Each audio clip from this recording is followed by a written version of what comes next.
Alright, so part 4 is not the last part. This was supposed to be the last part, but ended up being such a long one half of the video at 39 minutes that I just figured I'd make it 2 parts and make it a little more digestible. So, enjoy. So let's just get out of this now. This is the superhero shelf. A lot of these I'm not going to love because I've kind of grown out of the superhero genre as I've gotten older, but these are a lot of the first Blu-rays that I bought myself, where I went out of my way to buy these. This is not one of them, the Justice League. This is the one that went to the movie theaters with Joss Whedon. Not a good movie. It's not like the whole movie front to back was a disaster, and I don't ever feel like watching the Zack Snyder cut because it doesn't matter anymore. Wonder Woman. I've always found this movie kind of overrated. Everybody's like, it's the best, female superhero lead movie, and I guess that's probably true, but is there really much competition? Like, they've had maybe 4 female superhero movies ever made, and they're all bad for the most part, including this, so yeah, I wouldn't put this in a category of great DC movies or anything. I think it's pretty forgettable, and the sequel was terrible, so it didn't really matter in the grand scheme of things. Joker.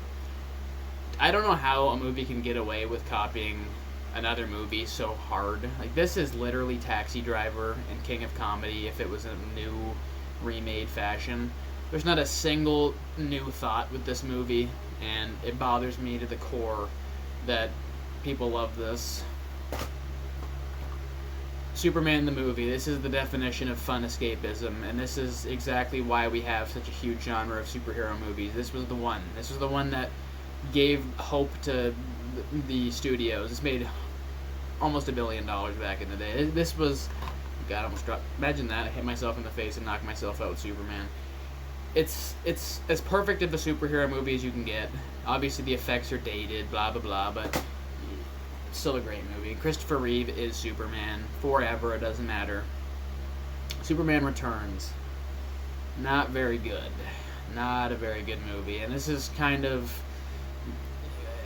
I'm not going to say the movie that made Superman kind of disappear from films for a while, but probably is. Superman the Quest for Peace was bad enough, and then we got this, which he doesn't throw a punch in the movie, and I'm not a huge action fan when it comes to movies anymore. Like, I love action, but I don't need it for it to be a good movie like when I was a kid, and this has no action, and it just kind of bothers me that this movie has pretty much nothing going on in it other than him stalking Lois Lane.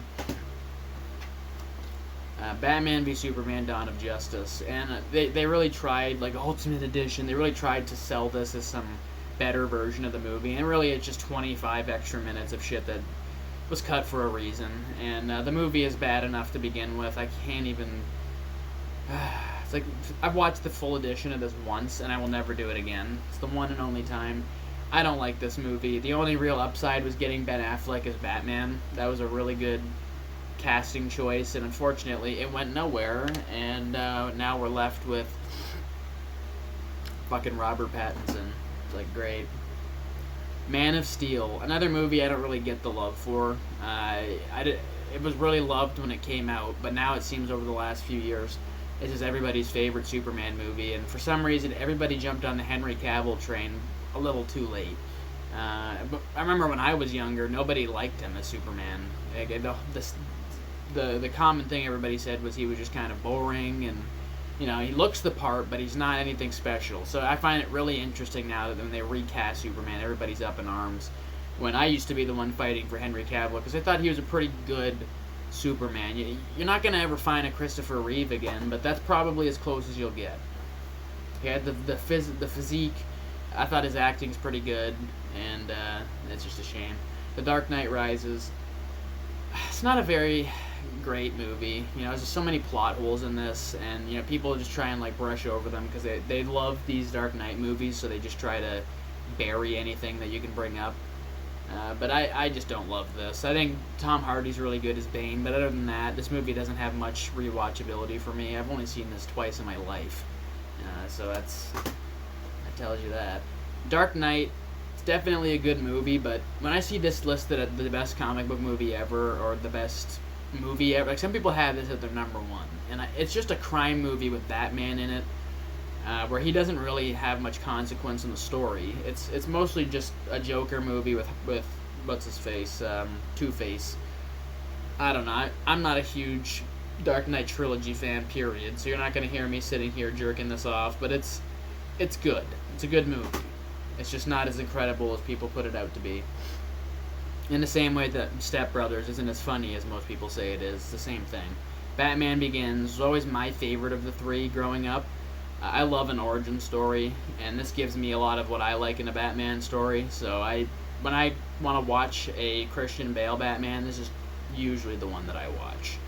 I particularly like the first 30 minutes of this. Before he's even Batman, I just like him fighting in the prison yard and stuff. That's all great. Batman Forever. I like some of this movie, but when I finished watching it, I just kind of felt like that's it. I've seen this many times, but it'd been a long time. 10 years, and then I revisited it as an adult, and yeah, like there's some stuff I like. Jim Carrey as the Riddler's good, but Tommy Lee Jones was so miscast as Two-Face. It's just embarrassing. Val Kilmer's good as Batman, and Chris O'Donnell's a pretty good Robin, but his acting's pretty shitty at some points of it. Batman Returns is always my favorite Batman movie. Michael Keaton's my favorite Batman, Bruce Wayne ever. He doesn't get much to do as Bruce Wayne, but I still just like Michael Keaton, so he's my number one. And Penguin, Catwoman, what more do you want from this, right? Like it's a pretty damn Christopher Walken as Max Schreck. You've got such a great cast in this, great story. Couldn't want anything more from a Batman. Probably won't get a better Batman than that ever. Batman 1989. I really like this movie too. I grew up on this, and this was my childhood Batman for sure. And I still think, you got a pretty damn good case for Jack Nicholson being the best Joker. I know a lot of people love to put Heath Ledger above him, but he is playing the Joker. Like, I would imagine a guy who's mentally insane, just enjoys causing havoc, laughing about everything. It is really great. And again, Michael Keaton is just really good as Batman. We've got a triple pack here. V for Vendetta, The Watchmen, and Constantine. I really just got this mostly for Constantine. I love Constantine. I already had it on DVD, but I really needed that to feel better about myself. And V for Vendetta didn't hurt. Still have to get around to rewatching that. It's been probably 6 or 7 years. Really liked it when I first watched it, but a rewatch wouldn't hurt. Watchmen, on the other hand, I think is just kind of shitty. And the director's cut was just so up his own ass. Like, Zack Snyder just loves himself, and it bothers me when you watch his film, because you can just tell he thinks so highly of himself. And it's really such a bland movie for being almost 3 hours. Deadpool. I like the first Deadpool. I still haven't gotten the second one because I've just never really had the urge. It's okay, but if I ever want to watch it, I just watch my girlfriend's Disney Plus, and there you go. Deadpool 2's right there. I think this was a really good movie. I do. And I still think this is probably Ryan Reynolds' best movie. That's not a rom-com or a comedy. I know this has got comedic aspects, but really it is a superhero story. I love it, though. And T.J. Miller and his camaraderie, the back and forth they have, really makes the first two movies. It just won't be the same without him. Logan. Really was a perfect storybook ending, but I've always said Hugh Jackman was born to play Wolverine, and you gotta milk that until the wheels fall off the bus. I'm not a fan of milking and making more sequels and stuff, but when you've got a guy as good as him in a role, you gotta take advantage of that while you still can. And I'm glad that they're making at least one more Wolverine movie with Deadpool. I'm sure it'll be watchable. It might not be the best thing ever, but I'd like at least just one more X-Men movie with him in it. It won't happen because Disney owns them now, but I just need more of him. Wolverine, the Wolverine, I should say. I'm on the same boat as most people. I like some parts of this, but controversial. Like I like X-Men Origins Wolverine more than this, and people hate me all you want. Talk about the bad CGI and the cliche story. Like I said, I'm a sucker for an origin story, so I love seeing him as a kid and all of that with him and Victor. I don't like superhero movies that pull the relying on them losing their powers for the entire movie trope. Like Spider-Man 2 kind of bothers me for that. I like the movie a lot, but I want to watch Spider-Man be Spider-Man. I want to watch Wolverine be Wolverine. I get that it's a dramatic thing to try and drag out the plot and blah, blah, blah, but I don't need to see him be a weak version of himself. I just want to watch him kill the fuck out of everybody. And this movie gives you that. And it gave us Ryan Reynolds as Deadpool, so if you like Deadpool, then you're happy that that at least happened. X-Men Apocalypse. This was when I first started realizing that the X-Men movies weren't going anywhere that I cared about anyways, and that you could tell they were trying to rush a finale of this, because I think they knew Fox was going to get sold to Disney, and they were really just trying to finish the story they started in 2000. So they kind of got ahead of themselves with Days of Future Past. It's like they were trying to reset, and First Class. You had 2 with this cast, so this was the 3rd, and they were going to make a 4th, and I'm sure they would have had a 5th in there if they could have, maybe even 6, but they had to close it off at Dark Phoenix, which I'll never own. I saw that in the theater by myself, and I regretted every minute of it. X-Men Days of Future Past. This was one of the best movies I've ever seen in the theater in terms of I had no expectations, because I'd never seen First Class before this. So for all I knew, X-Men 3 was the last movie, and a pretty bad taste to leave in your mouth. So this was a palate cleanser. Hugh Jackman is the driving force of this, and he is the reason this works. This is all about Wolverine, and it only works because of him. But I really do think James McAvoy is perfect as a young Professor X, and also, what's his face, the other guy, Fassbender. Michael Fassbender is a perfect Magneto. So we've got X-Men First Class and the trilogy. So this is the other 4. And like I said, I'm not owning Dark Phoenix, so I own all of them but Dark Phoenix. I really love X-Men 2. That's the one out of all of these that I have always loved. I especially love just the mansion scene where Wolverine is just going apeshit. That is everything I need. If you're listening, Disney, give me a movie like that. I hate you, Disney, but give me something. And First Class was a damn good movie considering, it's been 5-6 years without a movie, and then it just came out of nowhere with a new cast, and it was great. You already know how I feel about X-Men 3. And the first one has aged pretty bad for, a lot of reasons, but I still have a nostalgic place in my heart for it. Suicide Squad, the 2016 version. I hate that I have to distinguish because they just didn't give it a new title. I think the new one's called The Suicide Squad. Retarded. Sorry for cancel me for saying retarded, but it's stupid. And I really like parts of this movie, but also I can see why it's a big pile of shit mess, because it truly is. But Will Smith as Deadshot was fun to watch, kind of, can't lie. And what's her face, Margot Robbie's always fun to watch. Guardians of the Galaxy 1. Now I don't like this movie as much as most people. I think there's some good parts to it. I like the whole prison escape scene. That's pretty much where my like for this movie begins and ends. Chris Pratt bothers me, and I just find it laughable that Vin Diesel gets his name put before like everybody in the cast when he says 3 lines in the movie. It's a joke to me. I don't know. Dave Bautista's kind of the redeemable aspect of those movies for me. Guardians 2 somewhere in there. That's down there, so I should start with that. So Guardians 2, which I like it just a bit more because Kurt Russell's in it. The story's shit. I'm aware of it. The story's really dumb, but I still like some of this for some reason. I'm not sure. I don't like James Gunn as a director whatsoever, or a person. For the shit you get canceled for today, the tweets that dude had, it's just kind of, it's shocking, because he's not joking. A lot of those tweets, he's being serious, so I'm not one to go around trying to cancel people, but if you're going to go around sewering people's careers, why not pick that guy? Ant-Man, I like Paul Rudd, so it's the only reason I really like this movie. Other than that, don't really care for it. Couldn't even tell you the last time I watched it, to be honest. It's been years. Spider-Man Homecoming. I'm not even going to talk about it. I have nothing in my heart for Spider-Man Homecoming. Avengers, the first one.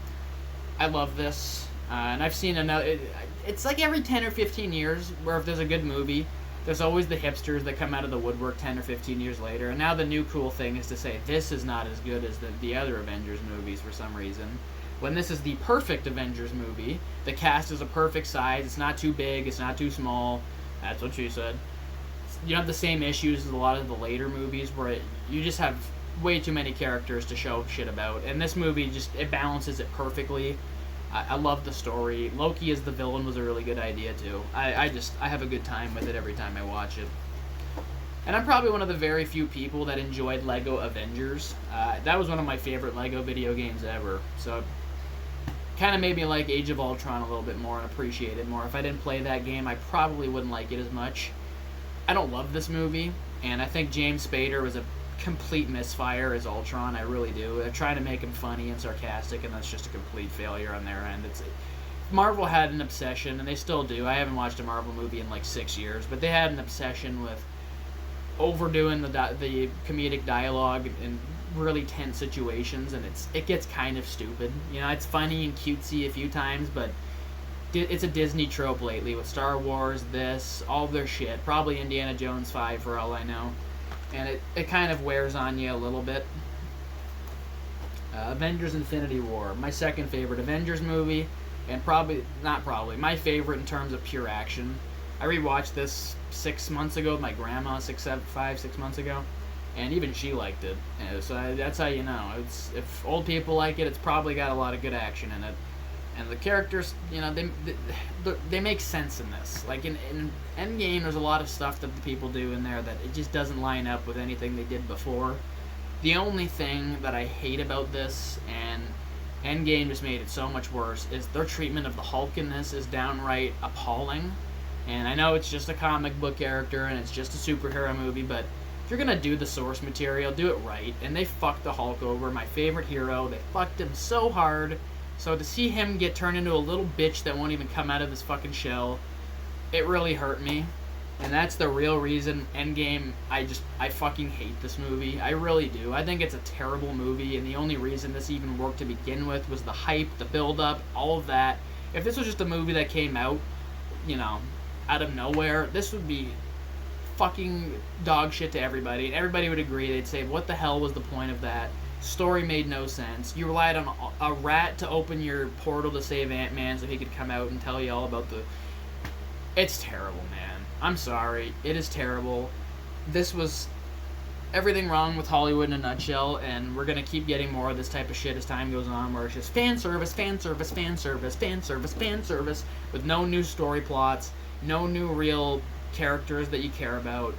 And they ruined the characters you did care about before. So, good job, Endgame. You suck dick. Thor Ragnarok. It's a fun movie, but again, people talk about this like it's an incredible fucking... Taika Waititi kind of ruined his reputation over the last few years. Even I struggle to watch this after all the shit he's done in the last few years, where I haven't even seen Thor 4, but some of the clips, like, this guy is an idiot. Like, he's an idiot. They gave him too much creative control, and he's proving why he doesn't deserve it. So I don't find him funny, and a lot of the humor falls flat, but I like the action of the movie. Thor the Dark World. Couldn't really tell you much about this other than Loki dies and doesn't really die. It's a very forgettable movie. My friend fell asleep in the theater when I saw this with him. It's not a movie I ever feel like I have to rewatch. The first Thor. And this is where I'm going to feel like I'm stepping out on my own. But I like this movie. Probably one of the only people that like it. I don't love it, but I enjoy it. And it's been a while since I've watched it. Again, like these superhero movies, it's like I just buried them in my brain. I have no interest in rewatching them. But I do like this for the most part. Chris Hemsworth was a really good pick for Thor. He was born to play him. Anything else, all I see is Thor. So he's kind of pigeonholed, I should say, as Thor. Captain America Civil War.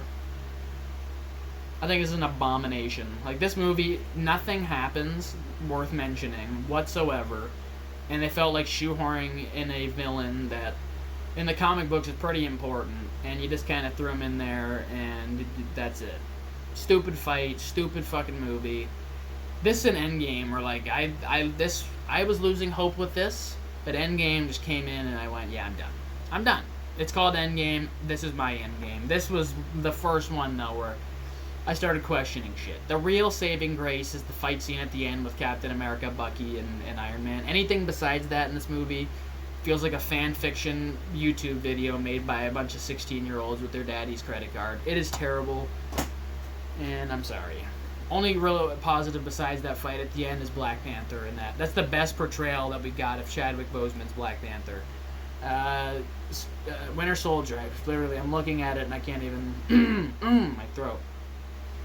I like this movie for the most part. Again, overrated. We went through a phase as a society where this was heralded as the best action movie or best comic book movie of the last 15, 20 years. It's not. It's very average. It's a good movie, but again, I just don't ever feel like rewatching these. I saw them so many times. The real scene that stands out for me is the Nick Fury escape scene. That scene's great. Everything besides that just feels like a very run-of-the-mill MCU movie, and I do like the George St. Pierre fight too. I'll admit that. That's a good scene. The first Captain America, which has grown on me so heavily over the years to the point where this is my favorite Captain America. I love the setting, 1940s, late 30s, early 40s. One of my favorite settings of all time. The World War II setting. Yeah, this is my type of movie. So I appreciate this. I watch this more than the other two, I should say. Another one coming out. So, but Chris Evans, great Captain America. Can't really picture anybody else. That's the thing. They did a good job with casting. Not a lot of the movies were that great. Like Iron Man 3. Shane Black, I don't know why people let this dude make movies. He writes the odd good script 30 years ago, and people still, for some reason, give this guy money. And we got Predator in this. So I hope you all are happy, because he fucks everything up. Major franchises especially, it seems. So keep him away from Lethal Weapon 5. I read out there he had a script running out there for Lethal Weapon 5. Get him out of there. Don't even... I'm pretty sure Mel Gibson said thank you, goodbye, basically. So people are catching on to this guy's hackery. This movie's shit. It tried to do a bait and switch with the villain, and the whole audience bit back, and it didn't really work. Iron Man 2, the last blockbuster purchase ever in my life, and also the first Blu-ray I ever got in my life. So, very important for two reasons. And I kept the sticker on there for that reason. Obviously, this movie's shit. The only thing I find funny about this in the slightest and memorable is Mickey Rourke saying, "Where's my blurt? My blurt."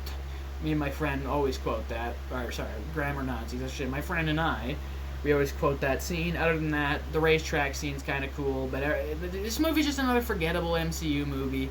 And this was before the MCU was even known as what we all know of it now. It was kind of an obscure little thing that they tried to build in this. Black Widow's in this. Nick Fury's in this a little more. I expanded on his cameo from at the end of the first one. So they were really trying to shove in the universe. The first Iron Man, the best one, and really the only rewatchable one. If you've seen the other two, you've seen them. You're not gonna, I really feel like watching that scene from Iron Man 3. No. First one gave you everything you need, and you've got the dude as the villain. Jeff Bridges, so good in this movie as Obadiah Stane. One of my favorite villains in any superhero movie. I just think it's great casting on both ends. Tony Stark, Robert Downey Jr. is great. And this is the movie where Gwyneth Paltrow was tolerable. I know. Isn't that shocking? The Incredible Hulk. I want to talk about underrated gems of a film. This movie's fucking amazing. This is such a good movie. I knew it from the moment I saw it as a 7-year-old boy. This is everything I ever wanted from an Incredible Hulk movie. And we never got a sequel. People need to go start seeing Hulk movies when they make them. They ask and they clamor and they want them so badly, and I love that Lou Ferrigno show from the 70s. Prove it. Go watch the fucking movies, man. We've had 2 chances to really show that we love this character, and you failed both times. The first time, I don't blame you, but Incredible Hulk, really, this was everything we all needed at that moment in 2008 from an action comic book movie. And Edward Norton has a knack for taking the movies over that he's involved with, and his passion really shows. If you watch the behind the scenes, he grew up a fan of the Bill Bixby Incredible Hulk, so he knows what he's talking about. Had a comic collection. I'm glad he was Hulk at least once, because he's the best Bruce Banner we have ever gotten. We've got the Hulk for the Ang Lee Hulk, which people hate it all you want, but this is the best depiction of the Hulk we've gotten. I like the Incredible Hulk more, but in terms of the depiction, this is it. The Hulk gets angrier, he gets stronger, and that is everything that the new movies didn't seem to understand. That scene he's fighting the dogs and it breaks its jaw, biting him. He literally flexes his muscle and kills a dog. Like, he is so badass in this movie, man. This is everything little fucking 3-year-old me was just, I was like, this is perfect. The scene where he's running in the desert, it's great. Beating the tanks up, that look of rage on his face. We never had a Hulk that angry ever again, and we probably never will. And the CGI holds up pretty well. Like, for 2003, looks pretty good. Speaking of CGI holding up pretty well, Spider-Man 1, 2, and 3, it holds up a lot better in 2 than the other two, in my opinion. The first one's my favorite. I should probably just show the back, because that's where the pictures of the movies are. First one's my favorite. I love the second one, and I went through a phase where I watched that literally every week of my life in high school. I fell in love with the second movie, but it's not as good as the first one for me. It becomes too much of a character drama, and that's not what I'm watching superhero movies for. It's a great movie. It's a better movie than the first, but if I'm watching a Spider-Man movie, the first one is a better Spider-Man movie. And the third one, obviously, we know all the issues. I still have a guilty pleasure spot for it in my heart. Not a very good movie, though. You know, James Franco losing his memory, it's kind of ridiculous. Amazing Spider-Man 2. My birthday. Blow my candles. It's ridiculous. Like, Jamie Foxx in this movie was amping it up to 1,000,000. He was having fun with it, at least. It's just a terrible movie. Andrew Garfield is what really makes this watchable, and the reason I even own this. There's a couple scenes in this I really like. The opening web-slinging scene through the city, it's perfection. That we needed more of that with these movies. Still probably the best scene of Spider-Man swinging through the city, so gave us that at least. And I love that opening theme. Very triumphant. Amazing Spider-Man 1. I don't like this movie even in the slightest. The second one's got a few redeemable qualities. This one to me is just hateable. Like, it really is so formulaic, stupid. It's been dissected to shit, so I'm not going to sit here and rip the story apart, because the guy's plot is to turn the whole fucking city into crocs, man, or lizards. It's like, really? Really? Come on, man. And the whole fight at the end's stupid, and Spider-Man's suit looks like a basketball in this. We've all been over this. It really does look like a basketball, though, especially his mask. Alright, so we've got one last stack here to talk about. I'm dropping some of them. I should just get these out of the way first. So I have 3 movies on the shelf that aren't comic book related, that are basically what I call placeholders, because they're there just until I find 3 more to put in their place. So Killing Them Softly with Brad Pitt, which I thought was a pretty good crime movie, to be honest. A good crime, not mafia, but gangster movie. I don't like Memento. I truly don't even know why I bought this, but it was like on sale for $1.50, and I figured one day I might want to come around to this. I don't know if that day will ever come, but we'll see. Starship Troopers. I love Starship Troopers. Johnny Rico. Love this, love this. Denise Richards. And Dizzy. This is just perfect. And Jake Busey. Very memorable in that movie for some reason. Where's the other shit? Oh well, I'll start with this. Ghost Rider 1 and Hellboy 1. I really love me some Hellboy. You know, that's Guillermo del Toro. Let me get that proper. Did a damn good job.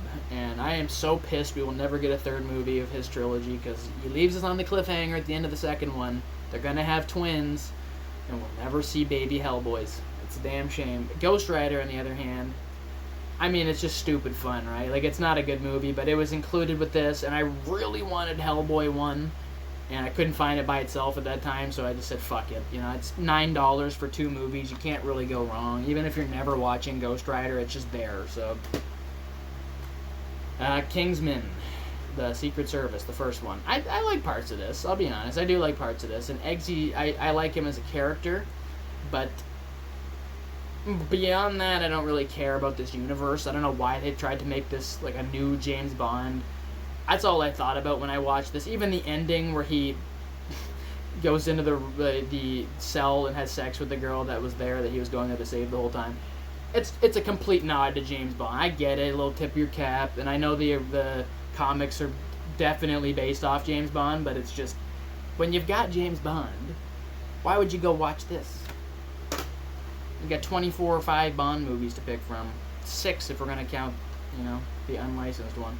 Sin City, damn near perfect comic book movie, and it sucks that the sequel's pretty bad compared to this. I still have a very guilty pleasure spot for the second one. I really do, and a lot of people don't, but we'll get to that whenever I buy that movie someday. I haven't got it yet, but this one, Bruce Willis, man. I want to talk about great actors that get pushed under the rug for some reason. He is just a great actor. He really, up until this point in particular. And Looper. This is the last movie he was really good in. I don't like the movie, but he's great in it. He's great in this to the point where I'm just so sad that he was mistreated. People are those later on years when he was losing his understanding of what was going on around him because of his illness. People were kind of making fun of him, and I get it, but you can't forget how great this guy was at one point. He was incredible. Flash Gordon. I love Flash Gordon, and I grew up watching this. Like Timothy Dalton in this, I love him. So whenever Timothy Dalton's in a movie again, you got my vote. I do love this though, and it really makes it better that Ted references it through and through. So the entire movie's really just one big Flash Gordon wet dream. So I love it for that. Death to Ming. Glass. More like ass. This movie was brutal, and I waited years to watch this. I saw Unbreakable and Split. I saw Split in theaters in 2016, so I just waited and waited, but I shouldn't have. I should have just got this out of the way when it came out so I wasn't so upset, because this pissed me off on another level at the end, when they all just die, and you're supposed to just not care, I guess, but just thinking about it angers me.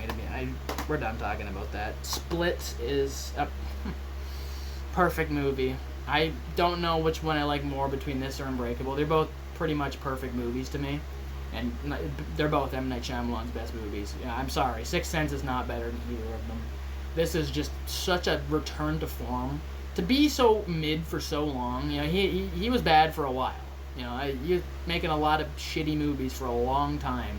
And then this comes out, and I just remember all the talk before this. It was, oh, here we go again.